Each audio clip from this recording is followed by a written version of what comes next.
नमस्कार विद्यार्थी मित्रांनो, एम आर अकॅडमी यूट्यूब चॅनलमध्ये सर्वांचं सहर्ष स्वागत आहे। आज आपण राज्यामध्ये होणारी सरळ सेवा भरती धर्मादाय आयुक्तालय भरती 2025 च्या अनुषंगाने 2015 पासून जे प्रश्नसंच झालेले आहेत, जे प्रश्न आहेत ते प्रश्नाचा सराव आपण या व्हिडिओमध्ये करणार आहोत। हा व्हिडिओ सर्वांनी शेवटपर्यंत पाहायचा। व्हिडिओ आवडल्यास व्हिडिओला लाईक आणि एम आर अकॅडमी यूट्यूब चॅनलला नक्की सबस्क्राईब करायचं आहे। चला तर मित्रांनो, व्हिडिओला उशीर न लावता व्हिडिओला सुरुवात करूया। माथेरान हे टिंबटिंब वस्तीचे उदाहरण आहे। माथेरान हे टिंबटिंब वस्तीचे उदाहरण आहे, तर डोंगरमाथा या वस्तीचे उदाहरण आहे। डी हे ऑप्शन या ठिकाणी योग्य होईल। प्रश्न क्रमांक 2 नंबरचा असा आहे मित्रांनो, भारताची साखरपेठ म्हणून ओळखला जाणारा तालुका कोणता? भारताची साखरपेठ म्हणून ओळखला जाणारा तालुका कोणता? कोपरगाव हा भारताची साखरपेठ म्हणून ओळखला जाणारा तालुका आहे। सी हे ऑप्शन या ठिकाणी योग्य होईल। प्रश्न क्रमांक 3 नंबरचा असा आहे मित्रांनो, गोदावरी नदी महाराष्ट्रात किती जिल्ह्यातून वाहते? गोदावरी नदी महाराष्ट्रात किती जिल्ह्यातून वाहते? या ठिकाणी 7 जिल्ह्यातून वाहते। बी हे ऑप्शन या ठिकाणी योग्य आहे। प्रश्न क्रमांक 4 नंबरचा असा आहे मित्रांनो, कोणत्या नदीवर चांदोली धरण बांधण्यात आले? कोणत्या नदीवर चांदोली धरण बांधण्यात आले? तर वारणा या नदीवर चांदोली धरण बांधण्यात आले। ए हे ऑप्शन या ठिकाणी योग्य आहे। प्रश्न क्रमांक 5 नंबरचा असा आहे मित्रांनो, भारतातील लोक खजिनाच्या एकूण साठ्यापैकी किती टक्के साठा महाराष्ट्रात आहे? भारतातील लोक खजिनाच्या एकूण साठ्यापैकी किती टक्के साठा महाराष्ट्रात आहे? तर 20% साठा महाराष्ट्र या राज्यामध्ये आहे। बी हे ऑप्शन या ठिकाणी योग्य होईल। प्रश्न क्रमांक 6 नंबरचा असा आहे मित्रांनो, औदुंबर हे देवस्थान कोणत्या नदीवर आहे? तर कृष्णा या नदीवर औदुंबर हे देवस्थान आहे। डी हे ऑप्शन या ठिकाणी योग्य आहे। प्रश्न क्रमांक 7 नंबरचा असा आहे मित्रांनो, टिंबटिंब हा भारतातील प्राचीन घडीचा पर्वत आहे। टिंबटिंब हा भारतातील प्राचीन घडीचा पर्वत आहे। तर अरिवली पर्वत हा भारतातील प्राचीन घडीचा पर्वत आहे। ए हे ऑप्शन या ठिकाणी योग्य आहे। प्रश्न क्रमांक 8 नंबरचा असा आहे मित्रांनो, खालीलपैकी कोणत्या प्रकारचा कोळसा सर्वोत्तम प्रतीचा आहे? खालीलपैकी कोणत्या प्रकारचा कोळसा सर्वोत्तम प्रतीचा आहे? तर एन्थ्रासाइड हा कोळसा सर्वोत्तम प्रतीचा कोळसा आहे। डी हे ऑप्शन या ठिकाणी योग्य आहे। प्रश्न क्रमांक या ठिकाणी आपण 9 नंबरचा पाहणार आहोत मित्रांनो, रामकृष्ण मिशन या धर्मसंस्थेची स्थापना कुणी केली? स्वामी विवेकानंद यांनी रामकृष्ण मिशन या धर्मसंस्थेची स्थापना केली। बी हे ऑप्शन या ठिकाणी योग्य आहे। प्रश्न क्रमांक 10 नंबरचा असा आहे मित्रांनो, भारतातील सार्वजनिक क्षेत्रातील सर्वात मोठी बँक कोणती? भारतातील सार्वजनिक क्षेत्रातील सर्वात मोठी बँक कोणती? स्टेट बँक ऑफ इंडिया ही भारतातील सार्वजनिक क्षेत्रातील सर्वात मोठी बँक आहे। ए हे ऑप्शन या ठिकाणी योग्य आहे। प्रश्न क्रमांक 11 नंबरचा असा आहे मित्रांनो, गीर अभयारण्य कोणत्या प्राण्यासाठी प्रसिद्ध आहे? गीर अभयारण्य कोणत्या प्राण्यासाठी प्रसिद्ध आहे? तर सिंह या प्राण्यासाठी गीर अभयारण्य प्रसिद्ध आहे। सी हे ऑप्शन या ठिकाणी योग्य आहे। प्रश्न क्रमांक 12 नंबरचा असा आहे मित्रांनो, खालीलपैकी कोणत्या दिवशी राष्ट्रीय एकात्मता दिन साजरा केला जातो? खालीलपैकी कोणत्या दिवशी राष्ट्रीय एकात्मता दिन साजरा केला जातो? तर 31 ऑक्टोबर या दिवशी। ए हे ऑप्शन या ठिकाणी योग्य आहे। प्रश्न क्रमांक 13 नंबरचा असा आहे मित्रांनो, भारतरत्न पुरस्कार मिळवणारी महाराष्ट्रातील पहिली व्यक्ती कोण? भारतरत्न पुरस्कार मिळवणारी महाराष्ट्रातील पहिली व्यक्ती कोण? तर डॉक्टर धोंडो केशव कर्वे ही महाराष्ट्रातील भारतरत्न मिळवणारी पहिली व्यक्ती आहे। सी हे ऑप्शन या ठिकाणी योग्य आहे।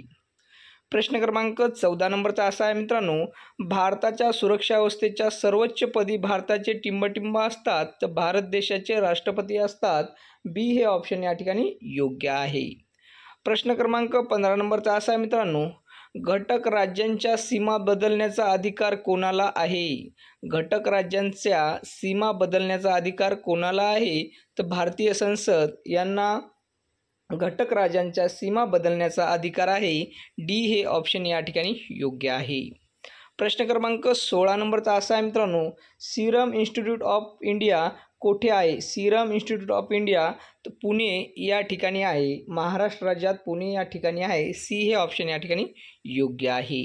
प्रश्न क्रमांक 17 नंबरचा असा आहे मित्रांनो, राष्ट्रीय क्रीडा दिन कोणत्या दिवशी साजरा केला जातो? राष्ट्रीय क्रीडा दिन हा कोणत्या दिवशी साजरा केला जातो?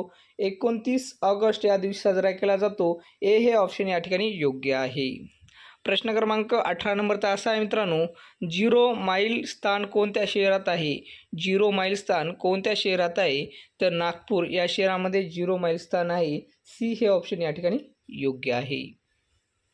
प्रश्न क्रमांक 19 नंबरचा असा आहे मित्रांनो, पंचायत समितीत अंदाजपत्रक कोण मंजूर करते? पंचायत समितीत अंदाजपत्रक कोण मंजूर करते? तर जिल्हा परिषद हे पंचायत समितीत अंदाजपत्रक तयार करते. डी हे ऑप्शन या ठिकाणी योग्य आहे. प्रश्न क्रमांक या ठिकाणी 20 नंबरचा असा आहे मित्रांनो, बलवंतराय मेहता कमिटीने शिफारस केलेली पंचायत राज्यव्यवस्था टिंबटिंब स्तरीय आहे. बलवंतराय मेहता कमिटीने शिफारस केलेली पंचायत राज्यव्यवस्था टिंबटिंब स्तरीय आहे, तर 3 स्तरीय आहे. ए हे ऑप्शन या ठिकाणी योग्य आहे. प्रश्न क्रमांक 21 नंबरचा असा आहे मित्रांनो, राज्य सरकारकडून महानगरपालिकेवर कोणाची नेमणूक करतात? राज्य सरकारकडून महानगरपालिकेवर कोणाची नेमणूक करतात? आयुक्त यांची राज्य सरकारकडून महानगरपालिकेवर नेमणूक करतात. बी हे ऑप्शन या ठिकाणी योग्य आहे. प्रश्न क्रमांक 22 नंबरचा असा आहे मित्रांनो, शेतकऱ्यांचा आसूड हा ग्रंथ कोणी लिहिला? शेतकऱ्यांचा आसूड हा ग्रंथ महात्मा फुले यांनी लिहिला. बी हे ऑप्शन या ठिकाणी योग्य आहे. प्रश्न क्रमांक 23 नंबरचा असा आहे मित्रांनो, स्वामी दयानंद सरस्वती यांचा टिंबटिंब हा वेदावरील ग्रंथ आर्य समाजाचा प्रमाण ग्रंथ आहे, तर सत्यार्थ प्रकाश हा ग्रंथ. सी हे ऑप्शन या ठिकाणी योग्य आहे. प्रश्न क्रमांक 24 नंबरचा असा आहे मित्रांनो, मराठीतील बाळशास्त्री जांभेकर यांनी सुरू केलेले पहिले वृत्तपत्र कोणते? मराठीतील बाळशास्त्री जांभेकर यांनी सुरू केलेले वृत्तपत्र पहिले कोणते? तर दर्पण हे आहे. सी हे ऑप्शन या ठिकाणी योग्य आहे. प्रश्न क्रमांक 25 नंबरचा असा आहे मित्रांनो, पुणे जिल्ह्यास किती जिल्ह्याच्या सीमा लागून आहेत? पुणे जिल्ह्यास किती जिल्ह्याच्या सीमा लागून आहेत? तर 5 जिल्ह्याच्या सीमा लागून आहेत. बी हे ऑप्शन या ठिकाणी योग्य आहे. प्रश्न क्रमांक 26 नंबरचा असा आहे मित्रांनो, तोरणमाळ हे थंड हवेचे ठिकाण खालीलपैकी कोणत्या जिल्ह्यात आहे?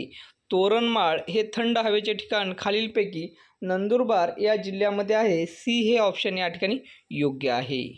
प्रश्न क्रमांक 27 नंबरचा असा आहे मित्रांनो, हिंगोली जिल्ह्याला कोणत्या जिल्ह्याची सीमा नाही? हिंगोली जिल्ह्याला बीड या जिल्ह्याची सीमा नाही. ए हे ऑप्शन या ठिकाणी योग्य आहे. प्रश्न क्रमांक 28 नंबरचा असा आहे मित्रांनो, खालीलपैकी कोणती तापीची उपनदी नाही? खालीलपैकी कोणती तापीची उपनदी नाही? तर दुधना ही नदी तापीची उपनदी नाही. बी हे ऑप्शन या ठिकाणी योग्य आहे. प्रश्न क्रमांक 29 नंबरचा असा आहे मित्रांनो, महाराष्ट्र पठारावरील दुसऱ्या क्रमांकाचे नदीखोरे कोणते? महाराष्ट्र पठारावरील दुसऱ्या क्रमांकाचे नदीखोरे कोणते? तर भीमा नदी हे ऑप्शन या ठिकाणी योग्य आहे. बी हे ऑप्शन या ठिकाणी योग्य आहे. प्रश्न क्रमांक 30 नंबरचा असा आहे मित्रांनो, भारतातील दुसरा सर्वात मोठा औद्योगिक उद्योग म्हणजे टिंबटिंब हो. भारतातील दुसरा सर्वात मोठा उद्योग म्हणजे टिंबटिंब होय, तर कापड उद्योग असा होय. बी हे ऑप्शन या ठिकाणी योग्य आहे. तर विद्यार्थी मित्रांनो, हा व्हिडिओ सर्वांनी शेवटपर्यंत पहा.